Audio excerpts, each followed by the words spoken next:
श्री गणेशाय नमः। श्री हरि विष्णु स्तोत्रम। जगज्जालपालं चलत्कण्ठमालं शरच्चन्द्रभालं महादैत्यकालं नभोनीलकायं दुरावारमायं सुपद्मासहायं भजेऽहं सदाम्बोधिवासं गलत्पुष्पहासं जगत्सन्निवासं सतादित्यभासं गदाचक्रशस्त्रं लसत्पीतवस्त्रं हसच्चारुवक्त्रं भजेऽहं रमाकण्ठहारं श्रुतिव्रातसारं जलान्तर्विहारं धराभारहारं चिदानन्दरूपं मनोज्ञस्वरूपं धृतानेकरूपं भजेऽहं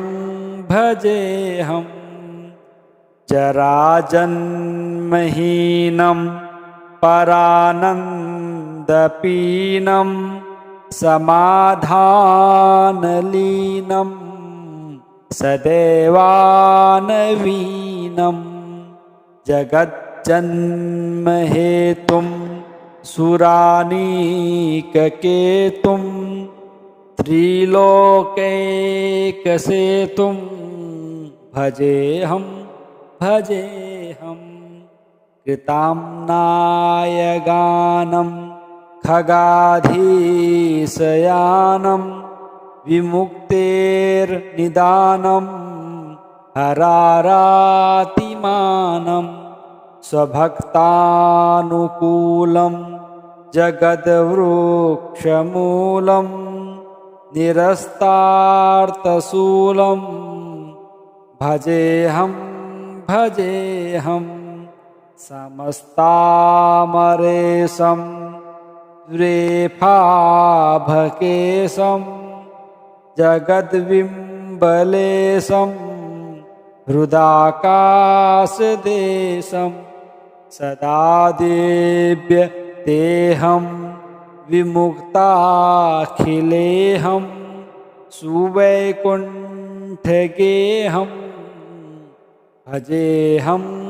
भजेऽहं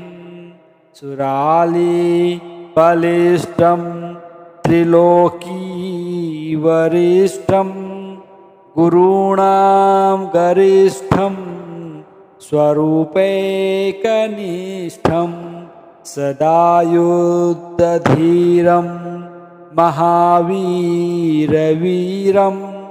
महाम्बोधितीरं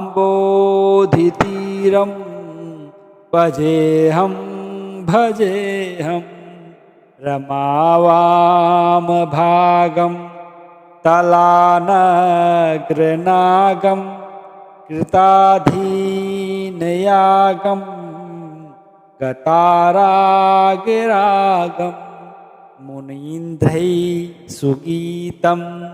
सुरैः सम्परीतं गुणौघैरतीतं भजेऽहं इदं यस्तु नित्यं समाधाय चित्तं पठेदष्टकं कण्ठहारं मुरारेः स विष्णोर्विशोकं ध्रुवं याति लोकं जराजन्मशोकं पुनर्विन्दते नो। जगज्जालपालं चलत्कण्ठमालं शरच्चन्द्रभालं महादैत्यकालं नभोनीलकायं दुरावारमायं सुपद्मासहायं भजेऽहं भजेऽहं सदाम्बोधिवासं गलत्पुष्पहासं जगत्सन्निवासं सतादित्यभासं गदाचक्रशस्त्रं लसत्पीतवस्त्रं हसच्चारुवक्त्रं भजेऽहं भजेऽहं रमाकण्ठहारं श्रुतिव्रातसारं जलान्तर्विहारं धराभारहारं चिदानन्दरूपं मनोज्ञस्वरूपं धृतानेकरूपं भजेऽहं भजेऽहं जराजन्महीनं परानन्दपीनं समाधानलीनं सदैवानवीनं जगज्जन्महेतुं सुरानीककेतुं त्रिलोकैकसेतुं भजेऽहं भजेऽहं कृताम्नायगानं खगाधीशयानं विमुक्तेर्निदानं हरारातिमानं स्वभक्तानुकूलं जगद्वृक्षमूलं निरस्तार्थशूलं भजेऽहं भजेऽहं समस्तामरेशं द्रेफाभकेशं जगद्विम्बलेशं हृदाकाशदेशं सदा देव्यतेऽहं विमुक्ताखिलेऽहं सुवैकुण्ठगेऽहं भजेऽहं भजेऽहं सुरालीबलिष्ठं त्रिलोकीवरिष्ठं गुरूणां गरिष्ठं स्वरूपैकनिष्ठं सदा युद्धधीरं महावीरवीरं महाम्बोधितीरं भजेऽहं भजेऽहं रमावामभागं तलानग्रनागं कृताधीनयागं गतारागिरागं मुनीन्द्रैः सुगीतं सुरैः सम्परीतं गुणौघैरतीतं भजेऽहं भजेऽहम् इदं यस्तु नित्यं समाधाय चित्तं पठेदष्टकं कण्ठहारं मुरारेः स विष्णोर्विशोकं ध्रुवं याति लोकं जराजन्मशोकं पुनर्विन्दते नो जगज्जालपालं चलत्कण्ठमालं शरच्चन्द्रभालं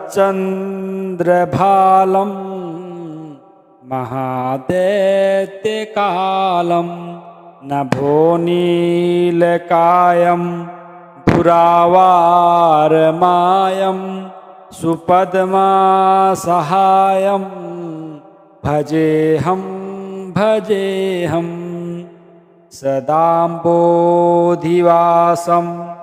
गलत्पुष्पहासं जगत्सन्निवासं सतादित्यभासं गदाचक्रशस्त्रं लसत्पीतवस्त्रं हसच्चारुवक्त्रं भजेऽहं भजेऽहं रमाकण्ठहारं श्रुतिव्रातसारं जलान्तर्विहारं धराभारहारं चिदानन्दरूपं मनोज्ञस्वरूपं धृतानेकरूपं भजेऽहं भजेऽहं जराजन्महीनं परानन्दपीनं समाधानलीनं सदैवानवीनं जगज्जन्महेतुं सुरानीककेतुं त्रिलोकैकसेतुं भजेऽहं भजेऽहं कृताम्नायगानं खगाधीशयानं विमुक्तेर्निदानं हरारातिमानं स्वभक्तानुकूलं जगद्वृक्षमूलं निरस्तार्थशूलं भजेऽहं भजेऽहं समस्तामरेशं द्रेफाभकेशं जगद्विम्बलेशं हृदाकाशदेशं सदा देव्यतेऽहं विमुक्ताखिलेऽहं सुवैकुण्ठगेऽहं भजेऽहं भजेऽहं सुरालीबलिष्ठं त्रिलोकीवरिष्ठं गुरूणां गरिष्ठं स्वरूपैकनिष्ठं सदा युद्धधीरं महावीरवीरं महाम्बोधितीरं भजेऽहं भजेऽहं रमावामभागं तलानग्रनागं कृताधीनयागं गतारागरागं मुनीन्द्रैः सुगीतं सुरैः सम्परीतं गुणौघैरतीतं भजेऽहं भजेऽहम् इदं यस्तु नित्यं समाधाय चित्तं पठेदष्टकं कण्ठहारं मुरारेः स विष्णोर्विशोकं ध्रुवं याति लोकं जराजन्मशोकं पुनर्विन्दते नो जगज्जालपालं चलत्कण्ठमालं शरच्चन्द्रभालं